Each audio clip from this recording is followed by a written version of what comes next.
آخ حاجی یادم رفت قبل بازی بطری دارومو بخورم اون بغل زمین.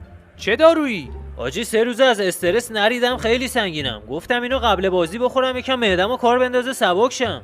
الان دیگه وقت نیست، بذار نیمه اول تموم شد بخور. خیلی خوب بیا آب بزنیم و بریم بازی رو شروع کنیم. چقدر تلخ. حالا یه شوت دیگه. اوه با کجاش گرفت توپو. رایدر دو تا توپ پینگ پونگشو فدا یه تو فوتبال میکنه. بابا یکی جلوشو بگیره، الان رایدر رو میکشه. خیالت راحت، الان ردیفش میکنم. اوه گیری. این خطا بود، پس داور کجاست؟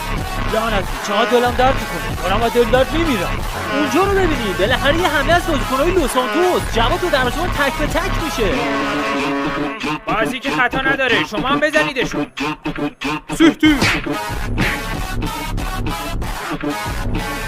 آخیش بالاخره بهتر شدم. چی؟ این چه حرکتی بود؟ پنالتیه.